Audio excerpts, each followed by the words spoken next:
चलिए, very good morning. Next हम discuss करते हैं प्रॉब्लम नंबर 4। गिवन है x of n equal to 7, clear, 7 into 1/3 की power n minus 6 into 1/2 the power n bracket के बाहर un है। इसका z ट्रांसफॉर्म कैलकुलेट करना है। चलिए स्टार्ट करते हैं। हमको फॉर्मूला पता है x of z equal to summation n equal to minus infinity से लेकर plus infinity x of n z की power minus n। x of n की जगह पूरा का पूरा फंक्शन पुट ऑन कर रहा हूँ, summation from n equal to minus infinity से लेके प्लस इन्फिनिटी, है ना। 7 कांस्टेंट है तो पहले वाले में से 7 बाहर ले लिया 1/3 की पावर n, है ना, un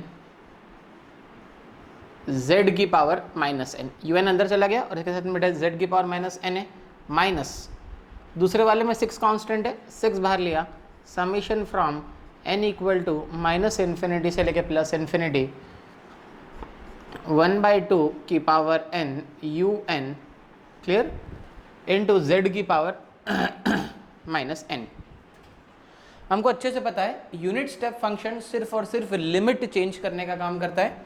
तो नेक्स्ट स्टेप में मैं लिमिट चेंज कर सकता हूँ, 7 इंटू समीशन फ्रॉम 0 से लेके इन्फिनिटी, इसमें भी n है इसमें भी n है, n कॉमन ले रहा हूँ मैं, 1/3 z इनवर्स की power n minus 6 summation from 0 से लेके इन्फिनिटी, है ना, 1/2 z इनवर्स की पावर n। अब हमारा फॉर्म बन चुका है alpha two the power n और alpha two the power n। तो क्या होता है, हमको फॉर्मूला अच्छे से याद है, समीशन फ्रॉम 0 से लेके इन्फिनिटी, है ना, alpha two the power n होता है 1/1 माइनस अल्फ़ा। पर ये हम तभी कर सकते हैं, ये तभी कन्वर्ट्स करेगा जब अल्फ़ा की वैल्यू 1 से छोटी हो। तो यहाँ से दोनों में मैं आर से निकाल सकता हूँ। इसका मतलब है कि ये फॉर्मूला तभी अप्लाई होगा जब 1/3 z inverse should be less than 1 और 1/2 z inverse 1/2 z inverse should be less than 1, तभी हम ये फॉर्मूला अप्लाई कर सकते हैं। चलिए नेक्स्ट स्टेप में मैं फॉर्मूला अप्लाई कर रहा हूँ, 7, है ना, 1/1 माइनस 1/3 z इनवर्स, है ना, minus 6 1/1 minus 1/2 z inverse, clear. चलिए अगली स्टेप में मैं इसका एलसीएम लेके इसको रिजॉल्व कर रहा हूँ। मैं यहाँ पे लिख सकता हूँ, ये आ जाएगा आपका 7 into 1 minus 1/2 z inverse, clear, और यहाँ पे जाएगा minus 6 into 1 minus 1/3 z inverse, है ना, एलसीएम ले लिया मैंने, नीचे आ जाएगा 1 minus 1/3 z inverse into 1 minus 1 minus 1/2 z inverse, clear. चलिए अगली स्टेप में हम क्या करते हैं, इसको और आगे इक्वेशन को और आगे रिजॉल्व करते हैं। अब इसको लिखने का तरीका हो जाएगा 7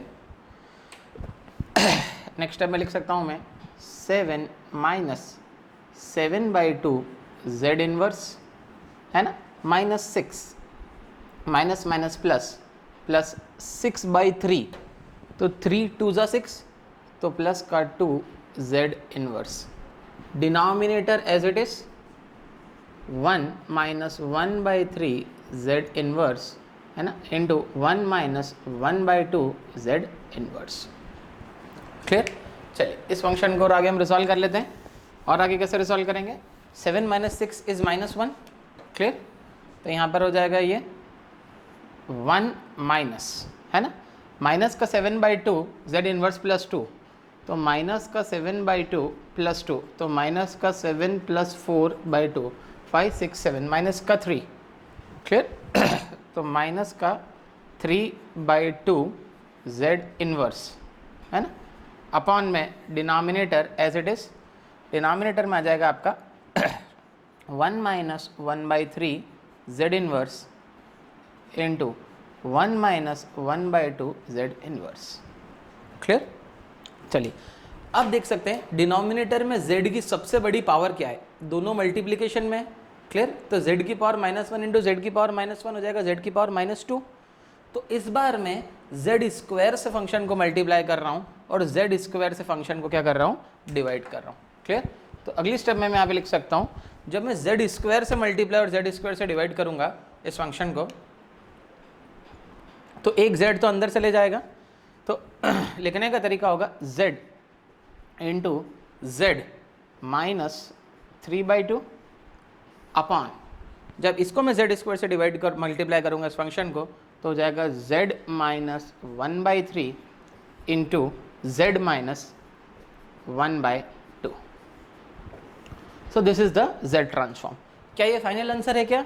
नहीं, z ट्रांसफॉर्म हमेशा उसकी ROC के साथ में शो किया जाता है, जो कि हम यहाँ से कैलकुलेट करेंगे। अब हमको यहाँ से कैलकुलेट करना है रीजन ऑफ कन्वर्जेंस। तो मैं पहला वाला उठा रहा हूँ सबसे पहले, ये 1/3 z inverse should be less than 1, 1/3 z inverse should be less than 1।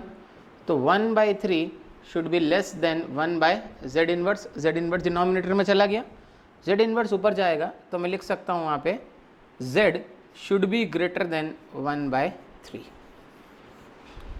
ये पहली ROC आई।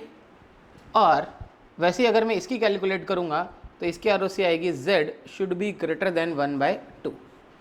तो अब तक आपको एक ही ROC मिल रही थी, पर क्योंकि ये क्वेश्चन ऐसा है कि आपको 2 ROCs मिल रही है, अब आपको कंबाइंड ROC निकालनी है पूरे सिस्टम की। क्लियर? तो चलिए एक डायग्राम यहाँ पर मैं ड्रॉ कर देता हूँ। कंबाइंड ROC आपको निकालनी है तो हमेशा आपको कॉमन रीजन देखना है। एक बार मॉड z 1/3 से बड़ा है। क्लियर? ये एक सर्कल बना देता हूँ 1/3 का, ये रहा मॉड z, रेडियस कितना है 1/3 का रेडियस है। क्लियर? दूसरी बार मेरा मॉड z 1/2 से भी बड़ा है। क्लियर? तो ये रहा 1/2 का सर्कल, तो ये 1/2 से भी बड़ा है ना? तो आप देख सकते हैं कॉमन एरिया कौन सा है। कॉमन एरिया वो है जहाँ पर 1/3 की ROC और 1/2 की ROC दोनों एग्जिस्ट कर रही हैं। तो आप देख सकते हैं यही वो रीजन है जहाँ पर 1/3 और 1/2 दोनों ROC एग्जिस्ट कर रही है। तो इसका जो आंसर होगा, इट्स ROC, जो कॉमन ROC होगी वो होगी mod z should be greater than 1/2, है ना? Mod z should be greater than 1/2। तो ये रहा अब आपका एक यूनिट सर्कल, और इस यूनिट सर्कल के अंदर आपका एक सर्कल बनेगा मॉड 1/2 का, ये 1/2 का, और इसकी ROC कितनी है 1/2 से बड़ी। तो आप ये भी बता सकते हैं कि इसकी ROC के अंदर यूनिट सर्कल भी इंक्लूड हो रहा है, and mod z greater than 1/2 बाहर की तरफ ROC है, तो यूनिट सर्कल भी इसकी ROC में आ रहा है, और यूनिट सर्कल इसके ROC में आ रहा है, तो इसका मतलब इसका फोरियर ट्रांसफॉर्म भी एग्जिस्ट करेगा, और फोरियर ट्रांसफॉर्म एग्जिस्ट करेगा, इस वजह से ये सिग्नल कैसा है, स्टेबल सिग्नल है।